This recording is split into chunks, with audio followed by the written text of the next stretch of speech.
그리스 신화를 보면 그리스 신화에 이런 대목이 나옵니다. 그 아킬레스라고 하는 그 반인 반신의 인물 아시죠? 죄송합니다.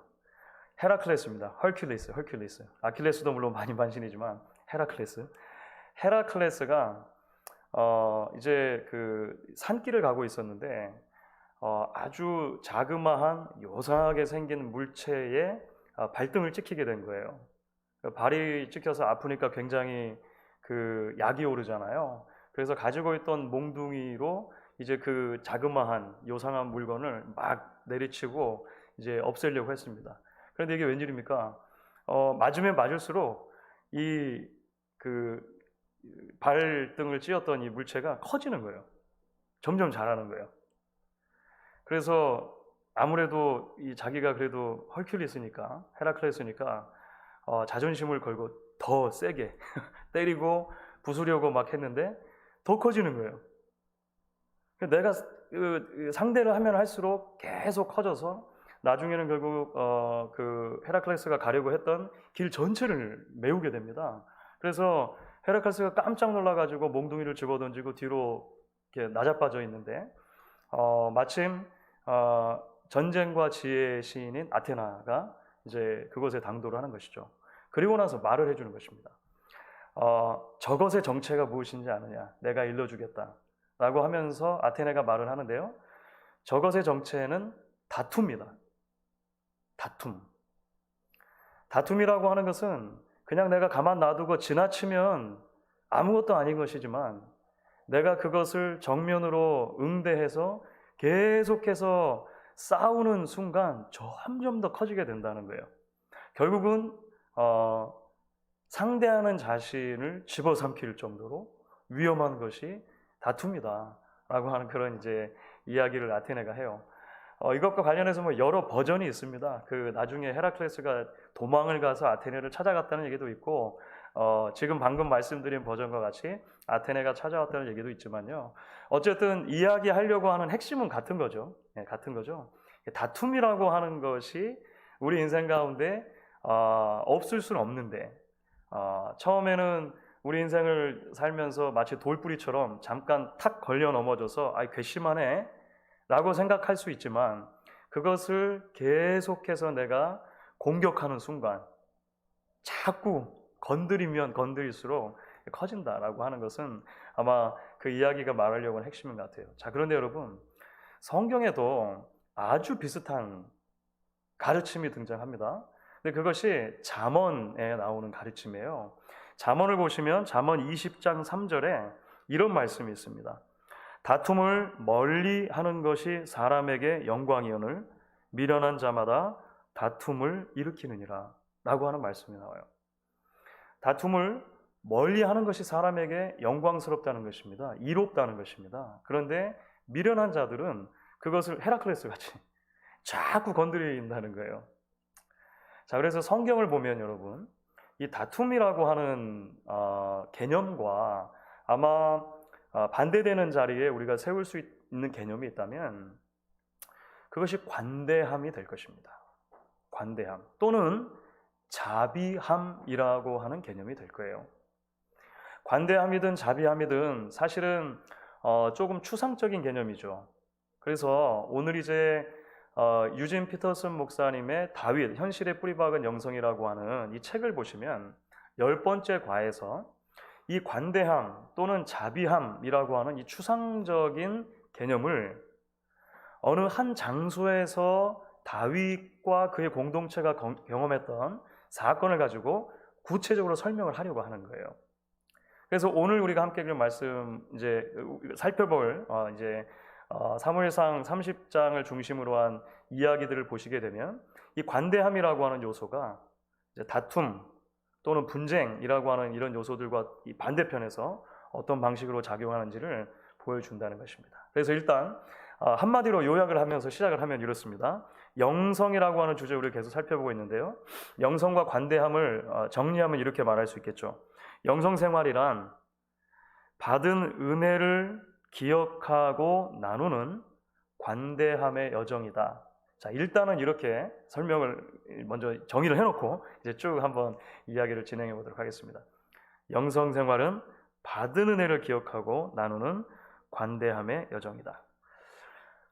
우리가 이제 지난주에 그 다윗 이야기를 살펴볼 때 어디에서 이제 멈추어 섰냐면 시글락이라고 하는 곳에서 멈추어 섰습니다. 그렇죠? 자, 시글락까지 어떻게 다윗과 그 공동체가 오게 됐는가?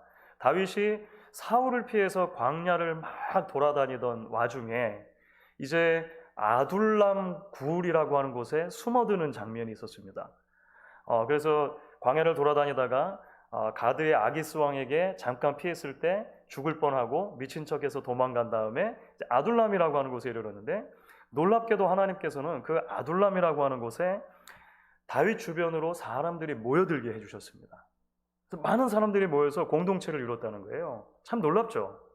그런데 공동체의 면면을 살펴보면 다윗을 썩 좋아하지 않았던, 다윗과 썩 매끄럽지 않은 관계에 있었던 그 형들, 아버지의 집 가족이죠. 친척까지 포함한 개념으로 보통 볼 수 있는데, 그 사람들이 1차로 왔고, 그 다음에는 이스라엘 사회 속에서 환난당한 자, 빚진 자, 억울한 자, 그러니까 사회에 마지널라이즈드 된 사람들, 외곽으로 밀려난 사람들이 다윗에게로 모여들었다는 거예요. 면면을 보면 좀 엉뚱한 사람들이 모인 공동체죠. 어울리지 않는 사람들이 모인 공동체입니다. 그런데 그들이 광야에서 일종의 신앙 공동체의 원형이 되는, 교회의 원형이 되는 그런 집단을 이루었다는 거예요. 400명이 됐다가 나중에 600명으로 늘어납니다. 그러니까 이제 이것은 싸울 수 있는 남자들만 계산한 거니까 훨씬 더 숫자는 많았겠죠. 그 남녀노소를 다 포함하면. 어쨌든 이렇게 큰 무리가 모이고 나서 이들이 다음에 옮긴 장소가 어딨냐면 다시 한번 블레셋의 가드 땅 아기스 왕에게로 피신을 한 거예요. 큰 무리를 이끌고. 너무 이제 세력이 커지니까 좀 더 의탁할 수 있는 곳이 필요했던 것 같아요. 그래서 이제 아기스 왕과 일종의 계약을 맺고, 아기스 왕이 필요하면 이렇게 전쟁도 해주고 뭐 이런 집단으로 살아가는 것이죠. 그때 아기스 왕은 시글락이라고 하는 한 도시를 떼어줍니다. 그래서 이 시글락이라고 하는 도시는 이스라엘 다윗의 무리들만 모여 사는 한 도시로 이렇게 특별히 대우를 해줬다는 거예요. 자, 오늘 이야기는 어디서 출발을 하는 거냐면요, 그 시글락에 큰 일이 생긴 사건으로 시작을 하는 거예요. 말씀드렸던 것처럼 아기스 왕과 계약을 맺었는데, 이 아기스 왕이 다른 나라와 전쟁을 하게 되었습니다. 자, 이런 경우에 다윗과 다윗의 군사들도 따라가서 전쟁을 해야 되는 상황이 된 거예요. 그렇죠? 그래서 아기스 왕을 따라서 다윗과 600명의 용사들은 이제 다 싸움을 하러 나갔고, 처자와 짐승, 뭐 재물들 이런 것만 이제 시글락에 남겨둔 거예요. 그런데 그때 오랜 기간 동안 이스라엘과 그 숙적 관계에 있었던 아말렉이라고 하는 이민족이 있었거든요. 아말렉. 이 아말렉이 쳐들어온 겁니다. 물론 이제 그 이전 뭐 그 장들을 보면 28장, 29장 이렇게 보시면 다윗이 먼저 아말렉을 건드렸어요. 다윗이 아기스 밑에 있다가 아기스 몰래 자신의 이스라엘의 그 오랜 정적이었던 그 아말렉을 가서 막 치기도 하고 막 그런 일이 있었거든요. 약이 올랐겠죠, 아말렉 사람들이. 그래서 듣자 하니 그 다윗과 그 무리들의 성 시글락이 비어 있다더라. 남자들은 다 싸움을 하러 나갔다더라. 이 얘기를 듣고 이게 웬 찬스냐, 그래서 기회는 찬스다 해가지고 이제 쳐들어온 거예요. 쳐들어와서 어떻게 했냐면 성에 남아있던 모든 부녀자들과 아이들을 끌고 갑니다. 포로로 잡아서. 그리고 모든 짐승들, 재물들까지도 다 훔쳐서 달아나 버린 거예요. 큰일 났죠. 다윗과 600명의 용사가 시글락에 돌아와 보니까 이게 웬일입니까? 여기저기 집에서 연기만 막 올라가고 있고, 도시가 텅 비어 있는 거예요. 다윗의 두 아내와 다윗의 두 아내들까지도 다 잡혀갔다라고 성경이 그걸 기록하거든요. 완전히 큰일이 난 거죠. 자, 이때 이제 사람들의 반응이 나타나기 시작해요. 그래서 그것을 이제 이 피터슨 목사님은 이런 방식으로 이제 요약을 하는 건데요.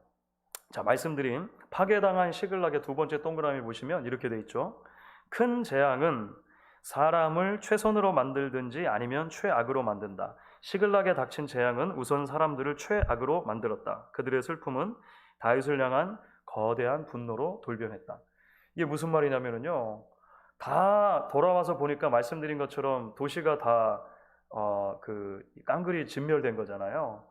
자신의 사랑하는 처자식들이 다 끌려간 거잖아요. 재물들도 다 한꺼번에 없어진 거잖아요. 모든 사람의 이제 화살이 어디로 향하게 되냐면 다윗에게로 향했다는 거예요. 우리의 리더인 다윗, 저 사람이 잘못했다는 거죠. 그래서 성경을 보면 실제로 물론 이제 처음에 몇 사람이 이렇게 동요를 했겠죠.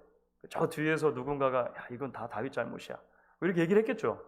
그러면 또 옆에 있는 사람이 다윗을 돌로 쳐야 되지 않을까? 뭐 이렇게 생각했겠죠. 그러면 성경을 보시면 나중에 우리가 다윗을 돌로 치자라고 했다는 거예요. 모든 백성들이 우리가 다윗을 죽이자라고 했다는 거예요. 그러니까 겨우겨우 아둘람이라고 하는 곳에 그들이 모여서 얼기설기하지만 어쨌든 하나의 공동체를 이루었고, 지금까지 여기까지 오는 동안에 여러 경험들을 겪으면서 어쨌든 하나의 그런 끈끈한 그런 정을 나누는 공동체가 되었는데, 어떤 위기의 순간이 닥쳤을 때, 그렇죠, 큰 어려움이 닥쳤을 때 그 백성들 안에 있었던 그 추함, 그 폭력적인 마음들이 드러나게 됐다는 거예요. 어디서 들어본 것 같으시죠? 그렇죠?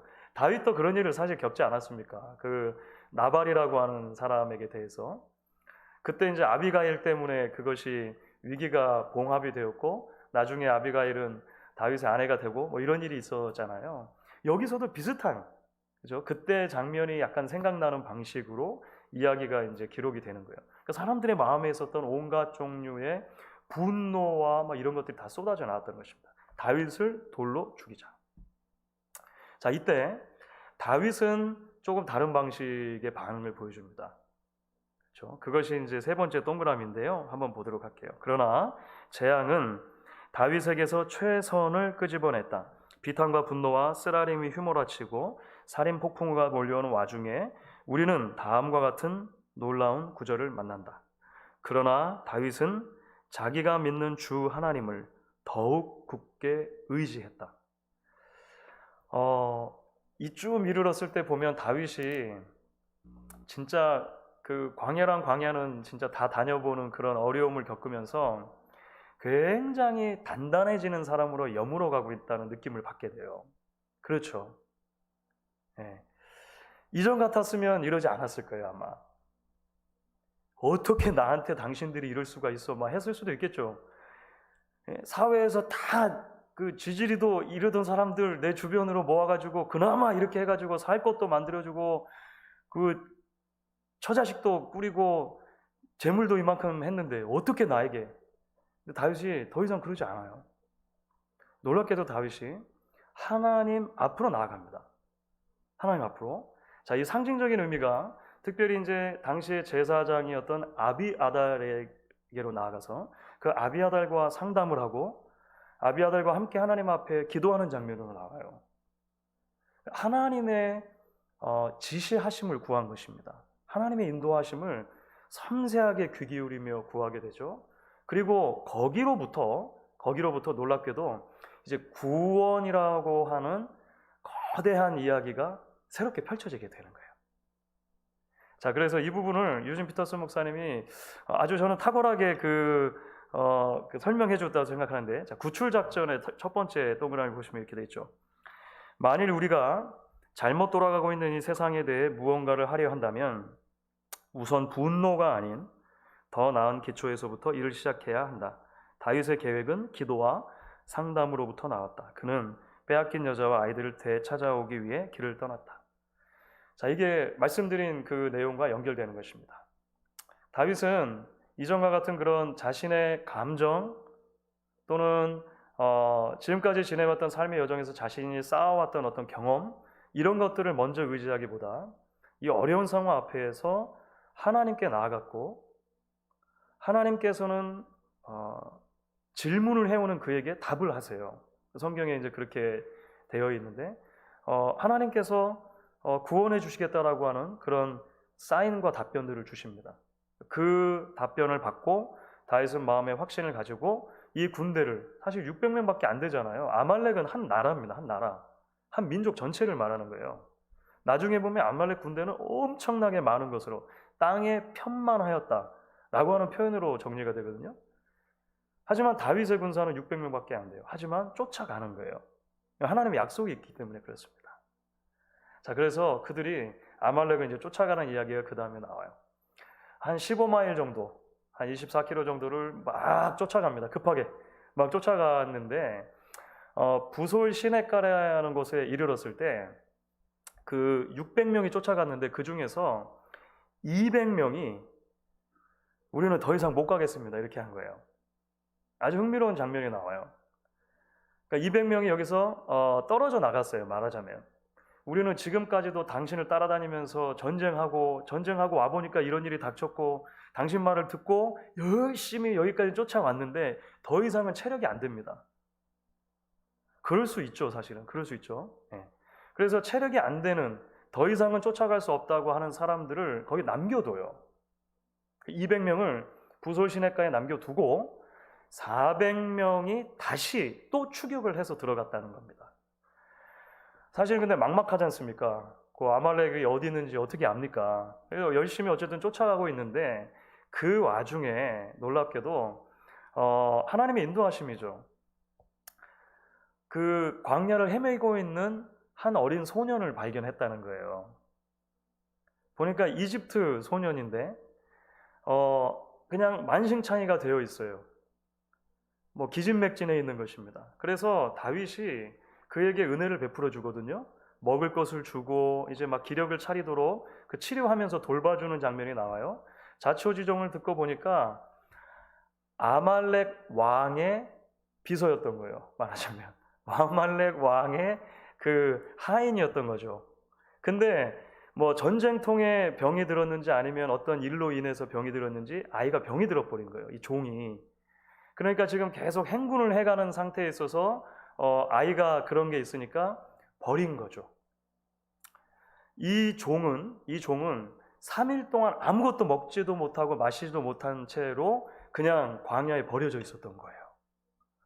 마침 그것을 다윗이 발견한 거죠. 그리고 그에게 자비를 베풀어서 먹을 것과 마실 것을 주고 이렇게 보살펴 줬다는 거예요. 자초지종을 듣고 나니까 이제 다윗이 이 아이가 아말렉과 연관되어 있다는 것을 아니까 당연히 물어봤겠죠. 우리를 아말렉 사람들이 있는 곳까지 인도해 주겠느냐 부탁을 한 거예요. 그 아이가, 그 소년이 나를 죽이지 않겠다고 약속한다면 내가 그들이 있는 것을 알려주겠다 이렇게 하죠.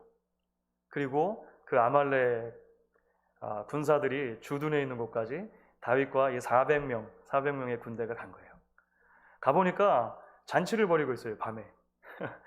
왜냐면 이제 승리했다라고 하는 기쁨이 있겠죠. 뭐 뺏어온 거 해가지고 이제 막 기분이 좋으니까 이제 술을 마시면서 흥청망청 그 땅에 편만한 그 아말렉 군사들이 그렇게 파티를 벌이고 있는 거예요. 기회는 찬스다. 그래서 이제 다윗이 400명의 군사들과 함께 그 아말렉을 치는데 어마어마한 사람을 죽이게 됩니다. 거기서 큰 승리를 얻은 거예요. 큰 승리를. 사실은 숫자로 보면은 중과부적이죠. 말도 안 되는 싸움인 거예요. 마치 사사 시대 때 생각하면 기드온의 300용사와 미디안 싸웠던 그 장면이 생각나죠. 그만한 불가능해 보이는 싸움에서 이제 승리를 하게 된 것입니다. 털끝 하나 다치지 않고 처자식들을 다 되찾았습니다. 짐승들도 다 되찾았습니다. 전리품들도 다시 찾아왔습니다. 거기에 더해서 아말렉이 시글락만 쳤던 게 아니고 다른 여러 도시들을 쳤었거든요. 거기서도 그 전리품들을 가져왔을 거 아니에요. 플러스 알파까지 다 긁어 모아가지고 세상에 이 400명의 군대가 다시 돌아오게 된 거죠. 자, 근데 이제 다음 챕터로 넘어가면, 그 다음 장면으로 넘어가면 말씀드렸던 200명이 남아있던 부솔 시내에서 이제 하나의 사건이 터지게 됐다는 거예요. 자, 그게 뭐냐면 200명을 남겨뒀습니다. 400명이 가서 전쟁을 했습니다. 많은 것들을 다 되찾아왔습니다. 200명과 다시 만나게 됐다는 거예요. 자, 그때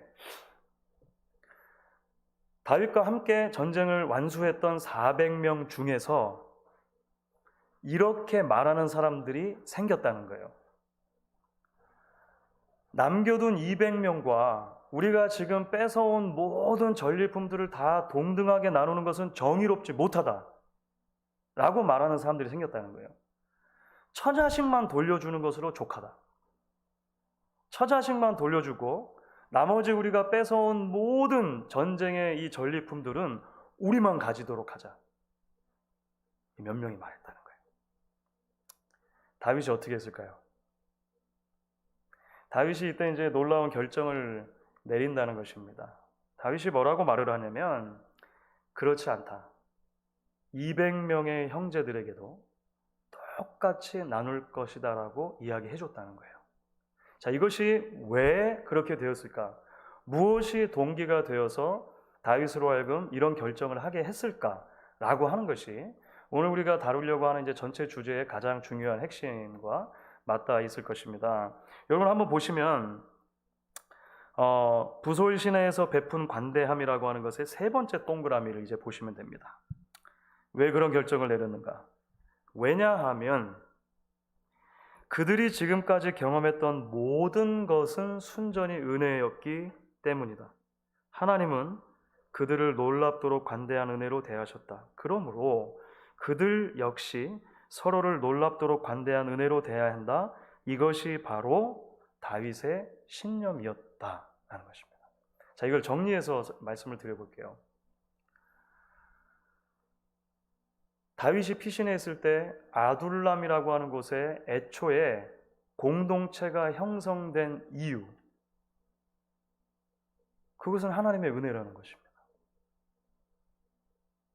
사회에서 이제 소외되거나 지금 다윗 때문에 위협을 당하고 있는 다윗의 가족이 있었죠. 그들이 어쨌든 은혜로 거기에 피하게 됐다는 거예요. 목숨을 부지하게 됐다는 거예요. 원래 자격이 있어서가 아니라 그 주위에 모였던 다른 사람들도 마찬가지입니다. 환난당한 자, 빚진 자, 억울한 자들도 그 사회 그대로 있으면 그 상태로 남아있을 수밖에 없는 사람들인 거예요. 그런데 놀랍게도 다윗이 있는 곳으로 나아갔고 그 뒤로 계속해서 그들에게 은혜가 펼쳐지는 거예요. 그들이 은혜의 날개 아래 계속 있었다는 것입니다. 자, 방금 설명드린 400명을 가지고 수많은 아말렉과 전쟁에서 이긴 것도 사실은 결과를 놓고 보면 그렇죠. 처음부터 하나님의 약속이 있었어요. 이번 전쟁은 이긴다는 거예요. 왜냐하면 하나님이 함께 하시는 전쟁이니까. 하나님이 원하시고 하나님이 이기게 하실 전쟁이기 때문에 이긴다는 거예요. 물론 400명이 나가서 열심히 싸웠지만 그들의 승리의 근원에는 하나님의 은혜가 있다는 것입니다. 그러니까 다윗은 이걸 깨달은 거죠. 우리가 살고 있는 전체가 하나님의 은혜이기 때문에 이들에게 자비를 베푸는 것은 하나님의 은혜에 비례해서 보면 아무것도 아니라는 거예요. 하나님의 은혜가 아니면 우리는 정의라고 하는 것으로 나의 욕심을 그렇게 포장해서 이게 정의입니다. 이래야지 옳은 것입니다라고 말할 수 있지만 사실은 전혀 정의롭지 않고 전혀 자격이 없고 전혀 가치가 없는 우리에게 베푼 하나님의 거대한 은혜를 생각할 때 지금 일어나고 있는 모든 일들이 은혜를 나누는 것으로 자연스럽게 연결되어야 한다는 것, 그것이 관대함, 그것이 자비함이라고 하는 것을 다윗은 알았다는 거죠. 신약 성경으로 넘어가면 여러분 그 1만 달란트 빚진 자, 예수님의 비유가 생각나는 대목이죠, 사실은요. 설교에서 제가 몇 차례 언급을 해드렸습니다만 사실은 당시 일반적인 사람들이 만약에 예수님의 비유를 들었으면 뒤로 나자빠졌을 거예요. 예수님이 말씀하신 비유가 너무 충격적이라서 그렇습니다. 1만 달란트를 빚진 한 사람이 있었다. 여기서 이미 다 사람들은 기절을 해야 되는 거예요. 왜냐하면 1만 달란트는 상상할 수 없는 어마어마한 액수이기 때문에 그렇습니다. 한 달란트가 6천 데나리온입니다. 한 달란트가 6천 데나리온. 한 데나리온은 한 사람의 장정이 하루를 일해서 벌 수 있는 양입니다. 그러면 쉽게 계산하면 오늘날에 그냥 돈 액수로 계산하는 건 힘들어요. 하지만 이렇게 계산할 수는 있습니다. 하루를 벌어서 한 데나리온을 벌 수 있는 그냥 장정, 일반적인 사람을 생각하면요. 숨만 쉬고 돈을 모아도 16만 년을 모아야 되는 돈인 거예요. 1만 달란트는. 당시 사람들이 생각하면 이건 말이 안 되는 액수인 거예요. 1만, 어떻게 빚지지? 그런데 당연히 못 갚죠. 그러니까 갚을 수 있는 돈이 아닌 거예요. 당연히 못 갚죠. 그런데 그 사람이 뭐라고 하냐면 주인이 갚으라고 했을 때 주인님 조금만 더 시간을 주십시오. 조금만 더 시간을 주면 제가 갚겠습니다. 이 비유를 듣는 모든 사람들은 이 대목에서 박장대소했을 거예요. 어떻게 갚냐? 말이 되나? 말이 되나? 놀랍게도 주인이 그 불쌍함을 보고 탕감해 주셨다는 거예요. 사람들의 마음이 여기서 무너져 내렸을 거예요. 그게 은혜구나. 예수님이 말씀하시는 은혜의 크기라고 하는 것은 그런 거구나 라는 생각이 들었을 거예요. 그 사람이 나가다가 친구 하나를 만나죠. 자기한테 빚을 진 친구인데 100데나리온을 빚졌습니다. 100데나리온은 한 사람이 100일을 일해서 벌 수 있는 돈이니까 1년 연봉의 3분의 1이라고 생각하시면 될 거예요. 그러면 적지는 않아요. 물론 적은 것은 아닙니다만 1만 달란트, 16만 년 에 비하면 사실은 아무것도 아니죠. 그것을 용서하지 못했다는 거예요. 그것을 관대함으로 자비함으로 대하지 못했다는 거예요. 아마 지금 부솔 시내에서 일어나고 있는 이 사건을 신약의 비유로 맞추자면 아마 이것을 예로 들 수 있을 것입니다. 그 400명이 경험한 은혜는요, 1만 달란트의 은혜예요. 사실은 지금까지 어떻게 살아왔습니까? 어떻게 여기까지 서바이브 했습니까? 어떻게 처자식을 다 찾아왔습니까? 불가능하는데 하나님의 은혜로 그렇게 했다는 것이죠. 그런데 마치 내가 한 것처럼 생각되는 순간 이건 내 것 같은데? 라고 클레임하는 순간 하나님의 은혜와 자비에서 멀어지는 일이 일어난다는 것이죠.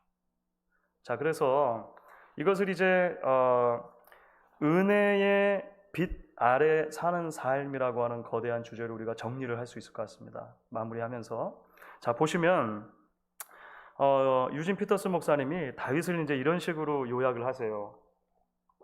뒷장을 보시면 열정과 자비의 사람 다윗. 이 대목이 참 좋습니다. 은혜가 많이 됐는데 흔히 다윗은 열정의 사람으로 일컬어진다. 패션. 그러나 다윗은 자비의 사람이기도 했다. 컴패션의 사람이기도 했다는 거예요. 그의 열정은 공동체적 열정, 즉 다른 이들과 함께하는 따뜻한 정이었다. 그는 사람들을 돌보아 주는 사람이었다. 자, 두 번째 동그라미 계속 있습니다. 그에게 오로지 나만을 위한 구원 같은 것은 있을 수 없었다. 함께 사는 다른 사람들을 희생시키면서 자신의 안전을 얻는다는 것은 있을 수 없었다. 그는 자신의 영혼 구원에만 함몰되어 있는 사람이 아니었다. 한마디로 그는 자비의 사람이었던 것이다. 여러분, 이게 이해가 되시죠, 이제? 다윗은 평생 패션이 있는 사람이었습니다. 열정적인 사람이었어요. 하지만 동시에 그는 컴패션이 있는 자비로운 다른 사람들과 마음을 함께 공명할 수 있는 사람이었다는 거예요. 왜냐하면 그 이유가 다른 데서 찾을 수 있는 것이 아니라 내가 하나님께 받은 은혜가 얼마나 큰지 알았기 때문이라는 것입니다.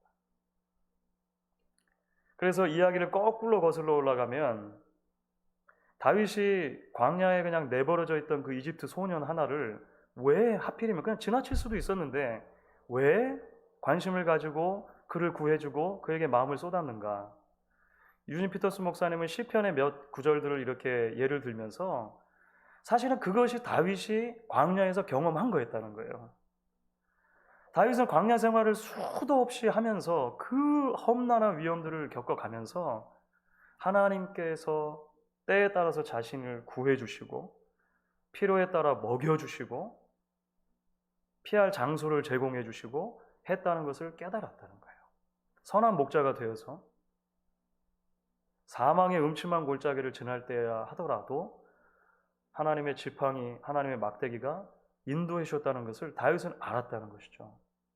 그래서 그 한 소년, 버림받은 소년에게 자비를 베푸는 것으로 그 자연스럽게 이것이 나중에 가면 지쳐서 중도 포기했던 200명에게 자비를 베푸는 것으로 일관되죠. 다윗의 그런 컴패셔닛한 삶이 일관된 모습으로 나타나는 이유는 은혜 아래에 있다는 것을 늘 기억했기 때문이다 라고 아마 우리가 정리를 할 수 있다는 거예요. 자, 그래서 네 번째 동그라미를 보시면 열정과 자비의 사람 다윗 네 번째 동그라미입니다. 제대로 사는 삶에는 이런 일이 일어난다. 다시 말해 우리는 만나는 사람들에게 우리의 하나님 경험을 경험하게 해준다. 우리가 하나님에게서 경험한 바의 일부를 그들이 우리에게서 경험하는 것이다. 그러니까 다윗은 억지로 꾸며내거나 만들어낸 것이 아니라 말씀드린 것처럼 내가 경험한 하나님의 은혜가 있고 1만 달란트의 은혜가 있고 그것에 비추어서 사람들을 바라보기 시작했고 그것이 다윗으로 하여금 리더의 자리에 늘 있지만 공감할 수 있는 사람으로 하나님의 자비를 흘려보내는 사람으로 다시 말하면 축복의 저수지가 아니라 나만 누리는 저수지가 아니라 축복의 통로로 살아갈 수 있도록 다윗을 열어두었다라고 하는 것에서 우리가 정리를 할 수 있을 것 같습니다. 그래서 이제 그 까만 동그라미로 두 번째는 그냥 여러분들이 읽어보시면 되는데요. 이제 이것은 단순한 감상이 아니라 실제적으로 어떻게 우리가 그런 자비의 삶을 살아내야 하는가로 부름 받는다라고 하는 그런 대목을 강조하는 거예요. 자, 오늘 우리가 관대함이라고 하는 주제를 다뤘습니다. 이 관대함이라고 하는 주제 안에는 다툼을 피하는 것, 양보하는 것, 조금 더 적극적으로 나아가면 내가 받은 하나님의 은혜를 다른 사람 앞에 비추어 보내는 것.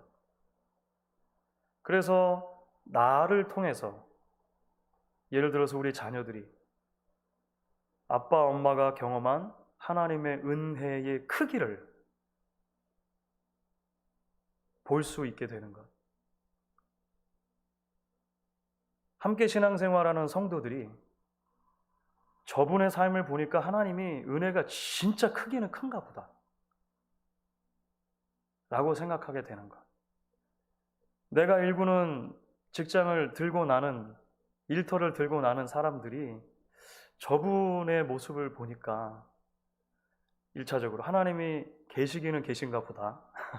좀 더 나아가서 그 하나님이 어마어마한 사랑과 은혜와 자비의 하나님인가 보다 라고 하는 것을 맛볼 수 있다면 오늘 말씀을 통해 우리가 도전받은 하나님의 은혜의 통로로 살아가는 삶에